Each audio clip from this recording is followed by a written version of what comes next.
ఇంకొక అంశం ఇదే బుక్లో ఇంకొక అంశం ఒక మాట పదే పదే చెప్పింది ఏంటంటే కేసీఆర్ గారు బాగా అప్పులు చేసిండ్రు, రాష్ట్రాన్ని అప్పుల పాలు చేసిండ్రని చెప్పారు. అవి అబద్ధం అని చెప్పి మేము పదే పదే నిరూపిస్తున్నాం.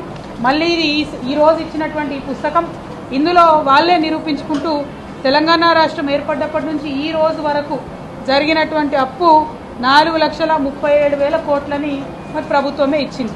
కానీ కేసీఆర్ గారిని పట్టుకొని 7.5 లక్షల కోట్లు అప్పు చేసిరు, మీరు ఇన్ని లక్షల కోట్లు అప్పు చేసిరు అని చెప్పి పదే పదే చెప్తుంటారు. ఇక ఈ 4 లక్షల గమ్మత్ ఏంటంటే ఈ 4,37,000 కోట్ల డబ్బులో ఈ ముఖ్యమంత్రి గారు చేసినటువంటి 1,58,000 కోట్లు ఆయన ఫ్లోర్ ఆఫ్ ది హౌస్లో ఒప్పుకున్నటువంటి అమౌంట్ కూడా ఇందులో యాడ్ అయి ఉన్నది. అంటే కేసీఆర్ గారు చేసినటువంటి అప్పు మీద వాళ్ళు తప్పుడు ప్రచారం చేసిందన్న విషయాన్ని ప్రభుత్వము మరి ఈ 2 పుస్తకాలలో కూడా ఈ బడ్జెట్లో రాసి ఇవ్వడం అన్నటువంటిది వాళ్ళ అసత్యాలను ఎండగట్టేటట్టుగా ఉన్నది. ఈ విషయం ప్రజలు గమనించాల్సిందిగా కోరుతా ఉన్నాం.